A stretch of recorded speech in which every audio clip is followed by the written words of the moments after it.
एक समय की बात है। एक छोटे से गांव में दो बहनें रहती थी, रीना और सीमा। रीना बड़ी बहन थी। उसके कम पढ़े लिखे होने के कारण उसकी शादी एक गरीब किसान रमेश से हुई थी, जो दूसरों के खेतों में मजदूरी करता था। और रीना दूसरों के घरों में झाड़ू पोछा का काम किया करती थी। दोनों पति पत्नी मिलकर खूब मेहनत करते थे, तभी जाकर उनके घर में चूल्हे जलते थे। वहीं छोटी बहन सीमा बहुत सुंदर थी, जिस कारण उसकी शादी एक अमीर व्यापारी राजेश से हुई थी। शादी के बाद से ही सीमा को अपने रूप और धन का घमंड हो गया था। सीमा हमेशा अपनी बड़ी बहन को ताने मारती और नीचा दिखाने का कोई मौका नहीं छोड़ती। जब भी रीना उसके घर जाती, सीमा की बातें उसके दिल को छलनी कर देती। एक दिन रीना सुबह सुबह अपने काम पर जा रही थी, तभी उसे रास्ते में उसकी छोटी बहन सीमा मिलती है। दीदी, तुम्हें देखकर तो यही लगता है कि गरीबी सच में बहुत बुरी चीज होती है। तुम्हारे हाथ तो देखो कितने कठोर हो गए हैं दूसरों के घरों में काम करते करते, और ये कपड़े लगता है बरसों से बदले ही नहीं। सीमा, हम गरीब हैं लेकिन मेहनत से कमाते हैं। भगवान ने हमें जो दिया है उसमें खुश रहते हैं। हाँ, खुश तो दिख ही रही हो, लेकिन क्या करूँ, मुझे तो आदत नहीं कि मैं तुम्हारे जैसे गरीबों से ज्यादा बातें करूँ। वैसे भी मैं और राजेश जी तो शहर के बड़े लोगों के साथ उठते बैठते हैं। तुम्हारी तरह धूल मिट्टी में सने लोग हमारे घर आते भी नहीं। रीना की आंखों में आंसू आ जाते हैं, लेकिन वह कुछ नहीं बोलती। वह जानती है कि सीमा अब बदल चुकी है। वह चुपचाप वहाँ से अपने काम पर चली जाती है।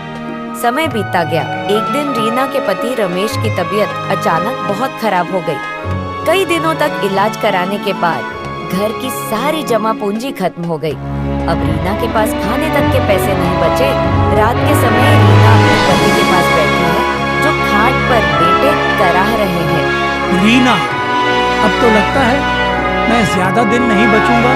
हमारे पास तो अब कुछ भी नहीं बचा, बच्चे भी भूखे हैं।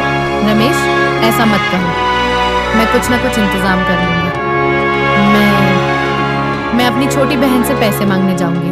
अगले दिन रीना सीमा के घर जाती है। सीमा दरवाजे पर खड़ी होती है, जबकि रीना अंदर जाने की इजाजत मांगती है। ओहो दीदी, क्या बात है, इस बार किस लिए आई हो? सीमा, रमेश की तबीयत बहुत खराब है। हमारे पास इलाज के पैसे नहीं बचे। बस थोड़े पैसे उधार दे दो, हम बाद में चुका देंगे। ओह दीदी, कितनी बुरी बात है, लेकिन अफसोस अभी तो मेरे पति सारा पैसा लेकर गांव की जमीन खरीदने गए हैं। तुम पहले आती तो शायद कुछ मदद कर पाती। लेकिन सीमा, तुमसे थोड़ा बहुत तो मिल ही सकता है। अरे दीदी, अगर मैं हर गरीब रिश्तेदार की मदद करने लगी तो फिर मेरा क्या होगा? रीना की आंखों में आंसू आ जाते हैं। वह चुपचाप वहाँ से लौट जाती है। सीमा ने आज तक उसकी कोई मदद नहीं की। एक दिन रीना ने सोचा, सीमा ने तो पैसे देने से मना कर दिया, अब मैं क्या करूं? एक काम करती हूँ, मैं अपने बड़े भैया के घर जाती हूँ, वह मुझे पैसे देने से मना नहीं करेंगे। रीना अपने बड़े भाई के घर पैसे मांगने निकल जाती है। भाभी, भैया घर पर है? नहीं, तुम्हारे भैया घर पर नहीं है, किसी काम के सिलसिले से शहर गए हैं। कोई काम है तो मुझे बताओ। भाभी, हमें कुछ पैसों की जरूरत है। रमेश बहुत बीमार है। देखो रीना, तुम जानती हो कि तुम्हारे भैया घर पर नहीं है, और वैसे भी हमारे घर पर भी बहुत खर्चे होते हैं। हर किसी की मदद करना हमारे बस की बात नहीं है। भाभी, मैं कसम खाती हूँ, जैसे ही हालात सुधरेंगे मैं पैसे लौटा दूंगी। मैंने कह दिया ना, हमारे पास पैसे नहीं है। अब और कुछ सुनना है क्या? रीना की आंखों से आंसू टपक पड़ते हैं। वह चुपचाप वहाँ से चली जाती है और अपने घर के दरवाजे के बाहर बड़ी उदास मन से बैठ जाती है।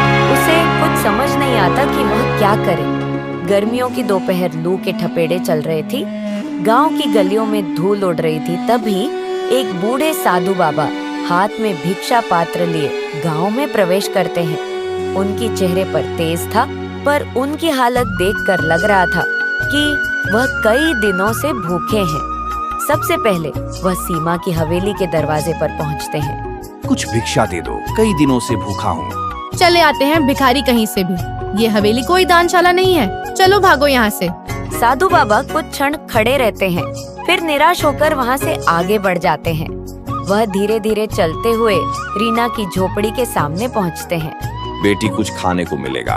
बाबा कृपया बैठ जाए, मेरे पास ज्यादा कुछ नहीं है, पर जो भी है आप स्वीकार कीजिए। रीना अंदर से थोड़ा सत्तू और गुड़ लाकर बाबा को देती है। बेटी तूने तो मेरा हृदय प्रसन्न कर दिया, मैं तेरे उपकार का बदला कैसे चुकाऊं? बाबा, मेरे घर में मेरे पति बहुत दिन से बीमार है। मैंने सबसे मदद मांगी, पर किसी ने मेरी मदद नहीं की। आप उन्हें बस आशीर्वाद दे दीजिए कि वह बहुत जल्दी ठीक हो जाए और मुझे कुछ नहीं चाहिए। साधु बाबा अपनी झोली में हाथ डालते हैं और एक चमकता हुआ मिट्टी का घड़ा निकालते हैं। बेटी ये घड़ा तेरे लिए है, तुम इसे रख लो। पर बाबा, मैं इस घड़े को क्या करूँगी? पहले से ही मेरे घर में घड़े रखे हुए हैं।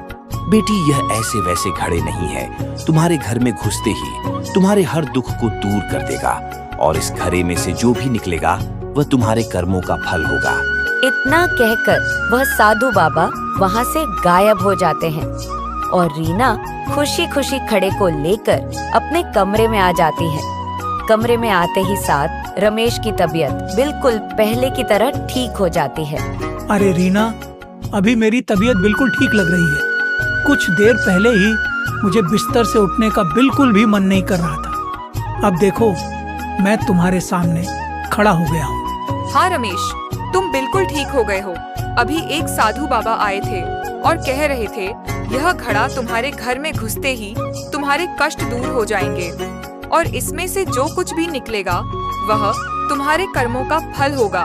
अरे रीना, वाकई में ये घड़े तो जादुई घड़े हैं। हाँ जी, सच में यह जादू घड़े हैं। अब चलो मिलकर इस घड़े को खोलते हैं, देखते हैं इस घड़े में क्या निकलता है। राधा धीरे धीरे घड़े का लाल कपड़े को हटाती है। अचानक उसमें से सोने के सिक्के झड़ने की तरह गिरने लगते हैं। दोनों अवाक रह जाते हैं। ए भगवान, यह तो किसी वरदान से कम नहीं।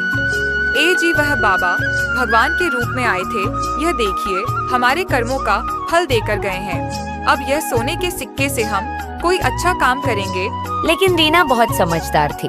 उसने तुरंत यह फैसला किया कि वह इस धन का उपयोग लापरवाही से नहीं करेगी, बल्कि एक अच्छा व्यापार शुरू करेगी ताकि यह हमेशा बना रहे।